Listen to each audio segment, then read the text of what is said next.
And welcome back to the Newhouse Grad Network sports section.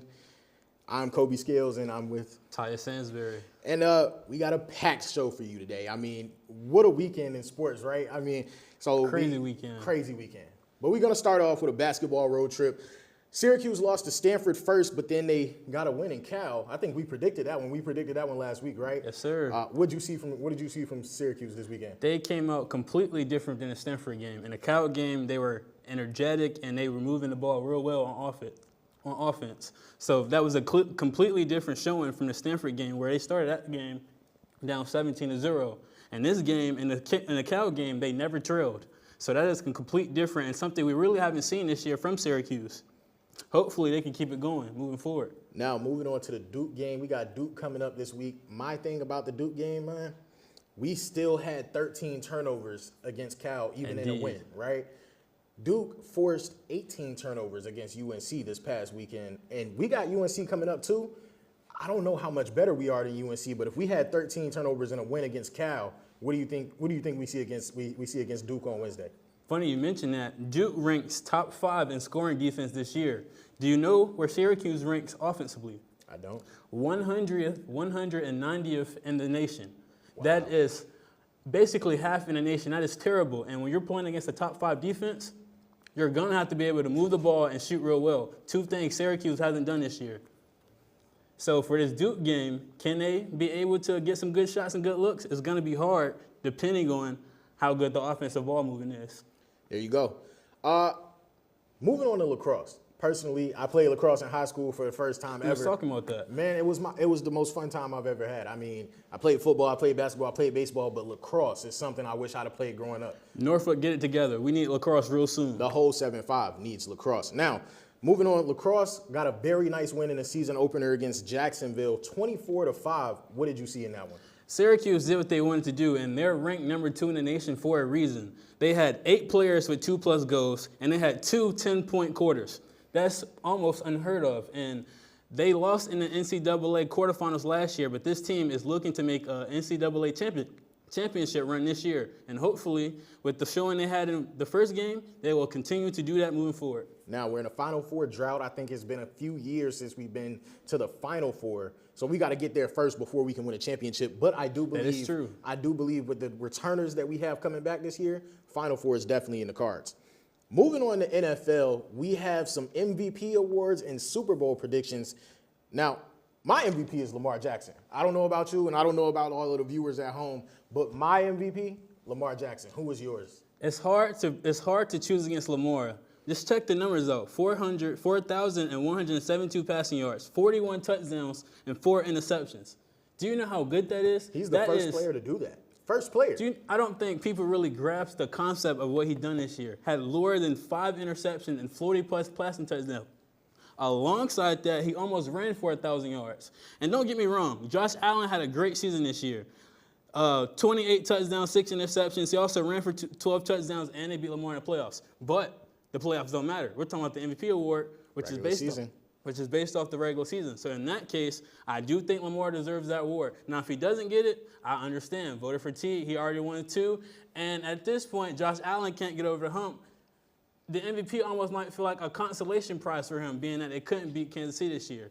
I don't like just take it. I don't like that type of thing in awards. I don't like voter fatigue because I feel like whoever the best player is should get that award. Definitely. They should get that award. And Lamar Jackson, like you were saying, 4,000 passing yards and 800 rushing yards. He's the first player to ever do that. Also, the first player with 40 passing touchdowns and less than 4 or fewer interceptions.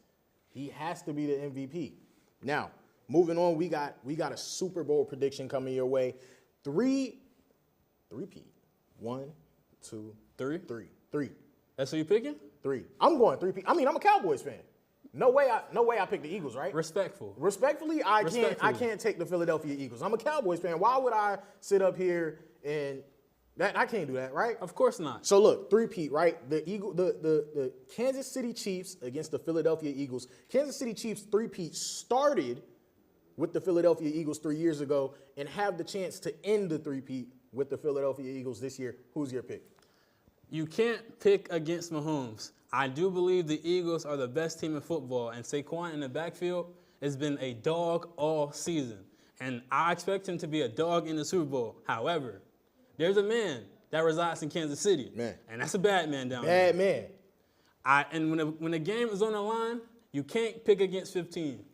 And also, Kels, I've been saying since the season start, they win the Super Bowl, he retires. They get the three-peat, and they ride off to the sunset. And after that, they reload again. It's just the Chiefs.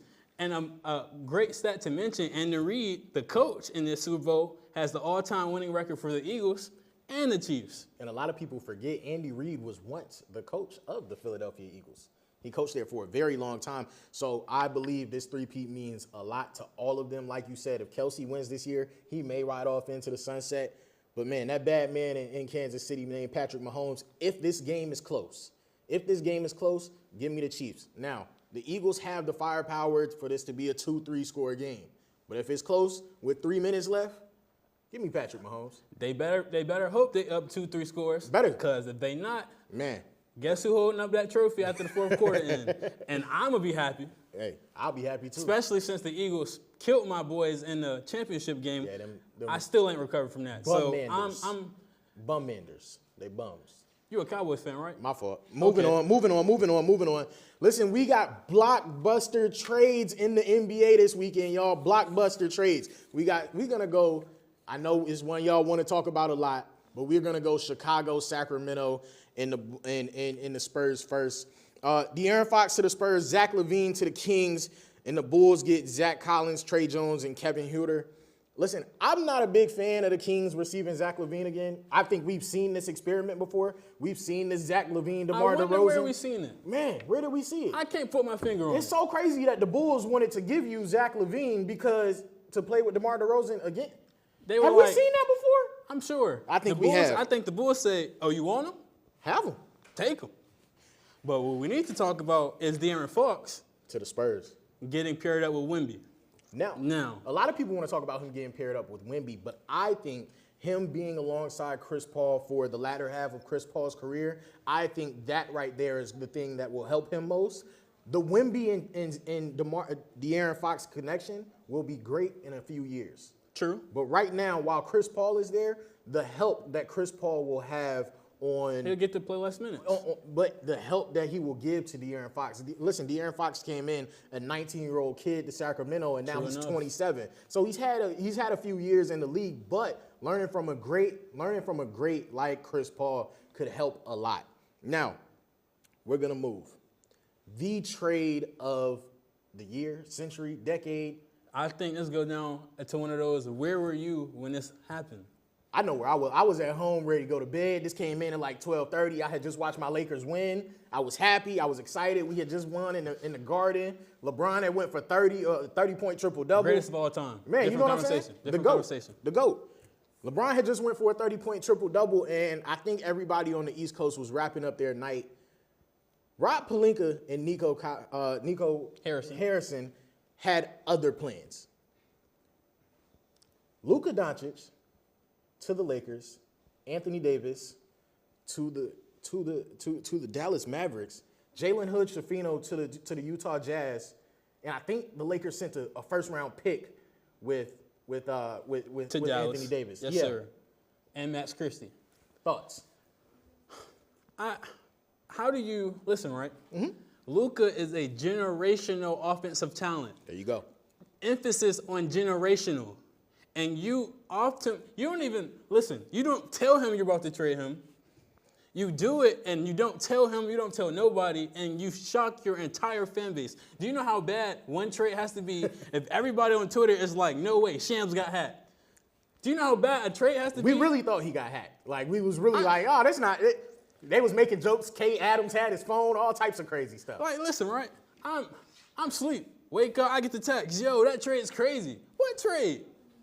Luka, you can't even pull this off on 2K. Can't, and people done tried. Man. Listen, Luka, you can talk about his weight problems, you can talk about his defensive liability. What you can't talk about is that 30-10-10 on a daily night. Man. Every night. People just don't do that on a regular basis. We can get people in to help him play defense, and if it's really the defensive problem, we can beat him in shape to play defense. Yeah. But what we won't do is trade a 25-year-old superstar for Anthony Davis. And I don't hold the same sentiments a lot of Dallas fans, people giving the Mavericks F for this trade. I don't stand on that. AD is a future Hall of Famer. Let's not get it twisted. But he is 31. He does have a history of not being on the court, although that has changed in recent years. What I do think this trade does for Dallas is they get a defensive mastermind to hold them down. And Kyrie is still a stud. Don't get me wrong. Now let me ask you, how much faith do you have left in Kyrie Irving and Klay Thompson to be the ones to get the job done? Because they have to be your scorers. They have to be your scorers. So if you bring in Anthony Davis and you take away that 30, 10, and 10 that Luka used to give you every night, how much faith do you have left in Kyrie Irving? Because Nico Harrison obviously has a lot of faith left in Kyrie and Klay. Listen, I have faith in Kyrie. Now, do I think he's going to be the best player on the team to lead you to a championship? No, I do not. However, they added Anthony Davis, and as a team, they will have a complete team. P.J. Washington has been balling in his recent games. Klay is not what he used to be, but if you can get Klay open and get him good looks, he still can be a knockdown shooter. What is going to be dependent on is how healthy is Kyrie and how healthy is Anthony Davis. When we get back to this, when Anthony Davis first steps on the court for them, it's going to be a different dynamic.